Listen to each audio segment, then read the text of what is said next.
Body part के ही series में आज एक नया बॉडी पार्ट आपके लिए जो कि बहुत ही इम्पॉर्टेंट बॉडी पार्ट है, डाइजेस्टिव सिस्टम। आपकी खासकर जो कंपटीशन संबंधित जितनी भी परीक्षाएं हैं उनके लिए बहुत महत्वपूर्ण वीडियो होगा, है ना। तो आपके पाचन तंत्र से संबंधित जो भी बातें होंगी इनसे हो जाएंगी, इस वीडियो के माध्यम से आपकी ख़त्म हो जाएंगी। एक एक बॉडी पार्ट आपके सब श्रृंखलाओं में हो रहे हैं। यहाँ पर आपके डाइजेस्टिव सिस्टम का जो पार्ट है सभी, तो सबसे पहले हेडिंग इसमें एलिमेंट्री कैनाल है, तो एलिमेंट्री कैनाल के बारे में बता दें। आपकी जो एलिमेंट्री कैनाल होती है 10 मीटर तक की लंबी होती है, 10 मीटर तक की, और इसका जो सबसे लार्जेस्ट पार्ट होता है वो स्मॉल इंटेस्टाइन है। छोटी आंत आहार नाल का सबसे बड़ा भाग होता है। छोटी आंत आहार नाल का सबसे बड़ा भाग है, इसकी लंबाई 6.5 से 7 सेंटीमीटर तक की होती है। तो आपकी छोटी आंत, यहाँ पर आपको छोटी आंत दिख रही है, स्मॉल इंटेस्टाइन।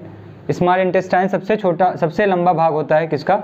आपकी आंत का, आपकी एलिमेंट्री कैनाल का, आहार नाल का।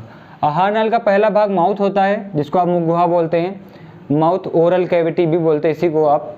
तो माउथ में कुछ महत्वपूर्ण चीज़ें होती हैं, जैसे कि माउथ में आपके सबसे महत्वपूर्ण चीज़ सैलिवरी ग्लैंड होती है। सैलिवरी ग्लैंड मतलब कि लार ग्रंथियाँ होती हैं। पूछा जाता है क्वेश्चन, लार ग्रंथियाँ कितनी होती हैं? तो लार ग्रंथियों की संख्या 3 जोड़ी होती है। 3 pairs of salivary gland present in mouth cavity. आपकी माउथ कैविटी में 3 जोड़ी लार ग्रंथियाँ पाई जाती हैं। संख्या में पूछेगा तो 6 लार ग्रंथियाँ होती हैं। इनके नाम भी एक बार आप लोग सुन लीजिए। एक होती है सबलिंगुअल का मतलब अधोजिह्वा, और एक होती है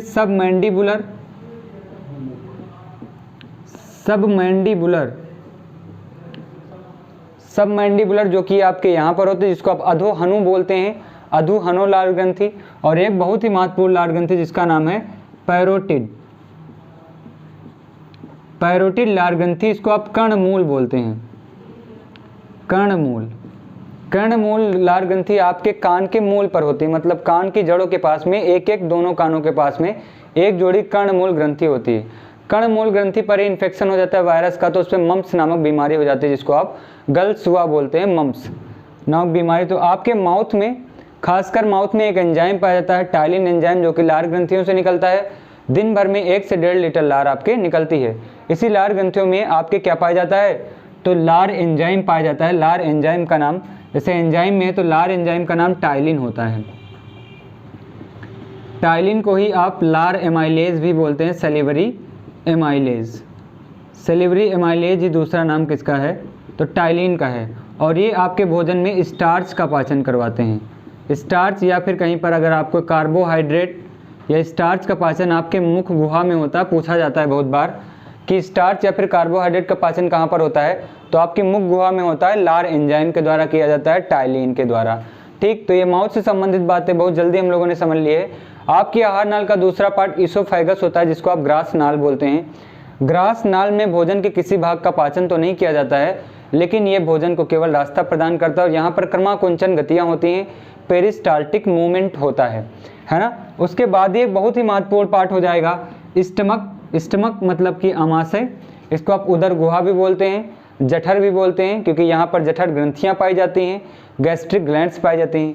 स्टमक का आकार जे के आकार का होता है, अंग्रेजी के अक्षर जे के आकार का आपको दिख रहा होगा, जिसको आप स्टमक, और स्टमक से बहुत ही महत्वपूर्ण एंजाइम निकलते हैं। एंजाइम के नाम यहाँ पर रखते हैं। यहाँ पर प्रोटीन का पाचन होता है, जिसके लिए पेप्सिन एंजाइम होता है। बहुत ही महत्वपूर्ण एंजाइम पेप्सिन एंजाइम प्रोटीन का पाचन करता है। और प्रोटीन का पाचन पूछ ले कहाँ पर होता है, तो आप लोगों को आमाशय बताना होगा, स्टमक बताना होगा। पेप्सिन नामक एंजाइम पाया था, प्रोटीन को पेप्टोन्स में तोड़ देता है ना। प्रोटीन, वैसे प्रोटीन तो किससे मिलकर बने होते हैं? प्रोटीन अमीनो एसिड से मिलकर बने होते हैं। अमीनो एसिड एकलक होता है किसका? प्रोटीन का, है ना। ये बात आप समझ गए। और स्टमक में एक सबसे बड़ी बात है कि यहाँ पर HCl का सिक्रेशन होता है, हाइड्रोक्लोरिक अम्ल का। हाइड्रोक्लोरिक अम्ल बहुत ही स्ट्रॉन्गेस्ट एसिड है, और ये आपके आमाशय में पाया जाता है। क्यों? क्योंकि अगर बाहर से कोई रोगाणु आ गया है तो उसको HCl क्या कर देगा? नष्ट कर देगा। और HCl आपके स्टमक में, आमाशय में भोजन को अम्लीय भी बनाए रखता है, क्योंकि यहाँ पर pH का मान अम्लीय होना चाहिए, pH की वैल्यू कम होनी चाहिए, और HCl की वैल्यू 1.5 होती है, और ये आपके आमाशय में होती, ताकि सभी भोजन के भागों का पाचन, प्रोटीन वाले भाग का पाचन केवल pH के अम्लीय pH पर ही किया जाता है। तो यहाँ पर पेप्सिन नामक एंजाइम प्रोटीन का पाचन कर देगा, आमाशय में प्रोटीन का पाचन खत्म हो जाएगा। आपने सबसे पहले किसका पाचन किया, कार्बोहाइड्रेट का पाचन माउथ में कर दिया, दूसरा भोजन का पार्ट जो है प्रोटीन, उसका पाचन आपके स्टमक में होगा। प्रोटीन्स किस में टूट गए, पेप्टोन्स में टूट गए। ये जो अलग अलग मॉलिक्यूल्स में टूट रहे हैं इसको आप पाचन कहते हैं, डाइजेशन कहते हैं, क्योंकि डाइजेशन का मतलब ही होता है कॉम्प्लेक्स सब्सटेंस से सिंपलर सब्सटेंस में एंजाइम के थ्रू तोड़ना। कॉम्प्लेक्स सब्सटेंस जो होंगे जिसको आपके आहार नाल एब्जॉर्ब नहीं कर पाती है उसको सिंपलर मॉलिक्यूल्स में तोड़ दिया जाएगा एंजाइम की मदद से, और सिंपलर मॉलिक्यूल्स को आपका जो आहार नाल होगी एब्जॉर्ब कर लेगी। तो ये कुछ भाग हो गए जिनसे होता है। अब स्टमक में लास्ट पार्ट जो आपके बचा है, स्टमक में आपके स्टमक के 3 पार्ट होते हैं और ये अलग अलग पार्ट में भोजन का पाचन किया जाता है। इसके बाद में जो आपका पाचन का है तो ये आपकी इंटेस्टाइन का पार्ट हो जाएगा। इंटेस्टाइन में आपके फैट का डाइजेशन किया जाता है। इंटेस्टाइन में 2 इंटेस्टाइन है, एक स्मॉल इंटेस्टाइन और एक large intestine. Small intestine largest part है एलिमेंट्री कैनाल का। लार्ज इंटेस्टाइन को लार्ज इसलिए बोला था क्योंकि इसकी एरिया लार्ज होती है, उसका विड्थ ज़्यादा होता है स्मॉल इंटेस्टाइन की वजह से, इसलिए उसको बड़ी आंत बोलते हैं। बड़ी आंत क्यों, क्योंकि उसका एरिया बड़ा है। छोटी आंत क्योंकि उसका छोटा है, क्या एरिया छोटा है। तो यहाँ पर छोटी आंत आपके पाचन वाला जो पार्ट होता है स्मॉल इंटेस्टाइन में होता है, और यहाँ पर फैट का पाचन होता है वसा का। वसा का पाचन आपकी छोटी आंत में किया जाता है, और किसकी मदद से, जो आपके लिए आपको लीवर दिख रहा होगा तो लीवर से निकलता है बाइल, बाइल जूस निकलता है लीवर से। बाइल जूस मतलब पित्तरस। पित्तरस कहाँ से निकलता है, कहाँ से बनता है, तो कहाँ पर बनता है, लीवर में बनता है। और लीवर से कहाँ आता है, गॉल ब्लैडर में। गॉल ब्लैडर में स्टोर कर लिया जाता है जिसको आप पित्ताशय बोलते हैं, और फिर आपके सिस्टिक डक्ट के थ्रू कहाँ, स्मॉल इंटेस्टाइन में डाल दिया जाता है। स्मॉल इंटेस्टाइन में क्या करता है, भोजन का इमल्सीकरण करता है। इमल्सिफिकेशन ऑफ फैट कहाँ पर होता है, छोटी आंत में। किसकी मदद से किया जाता है, तो बाइल जूस की मदद से किया जाता है, जिसको आप पित्तरस बोलते हैं। पित्तरस वाला बहुत इंपॉर्टेंट पूछा जाता है क्वेश्चन के, पित्तरस का कार्य क्या है, तो पित्तरस का कार्य वसा का इमल्सीकरण करना होता है। पित्तरस में कोई भी एंजाइम नहीं पाया जाता है, ये सबसे बड़ी बात है। एंजाइम नहीं पाया जाता, केवल ये क्या करता है, भोजन के जो आपके फैट के बड़े बड़े ग्लोब्यूल्स होते हैं उसको छोटे छोटे ग्लोब्यूल्स में तोड़ देता है ताकि उस पर एंजाइम वर्क कर सकें। और एंजाइम कौन से वाले वर्क करते हैं, जो कि स्मॉल इंटेस्टाइन से निकलते हैं। तो यहाँ पर ट्रिप्सिन काइमोट्रिप्सिन नामक एंजाइम होते हैं, ये सब काम करते हैं वसा पर। ट्रिप्सिन और काइमोट्रिप्सिन, ट्रिप्सिन और काइमोट्रिप्सिन ये एंजाइम जो होते हैं ये वसा का पाचन करते हैं। और वसा को किस में तोड़ देते हैं, तो फैट को फैटी एसिड और गिल्सरॉल में तोड़ देते हैं। फैट को फैटी एसिड और गिल्सरॉल में तोड़ देंगे। स्मॉल इंटेस्टाइन में पाचन हो जाता है। स्मॉल इंटेस्टाइन में और एक बात याद रखिएगा, स्मॉल इंटेस्टाइन में भोजन का एब्जॉर्प्शन भी होता है। भोजन का एब्जॉर्प्शन के लिए इसमें विलाई होते हैं, उंगली के प्रवृत्त के जैसे फिंगर लाइक प्रोजेक्शन होते हैं, जो कि क्या करते हैं, जो कि पाचन करेंगे, आपके भोजन के सभी भागों का अवशोषण कर देंगे। अवशोषण का मतलब भोजन जो अवशोषित हो जाएगा वो आपकी रुधिर वाहिनियों में डाल दिया जाएगा, और फिर रुधिर वाहिनियों में एनर्जी फॉर्म हो जाएगी, जिसको आप एसिमिलेशन बोलेंगे, स्वांगीकरण बोलेंगे। तो आपका जो पाचन, जो आपके न्यूट्रिशन होता है वो कुछ स्टेप में कंप्लीट होता है। एक एक स्टेप करके हम आपको बता देंगे।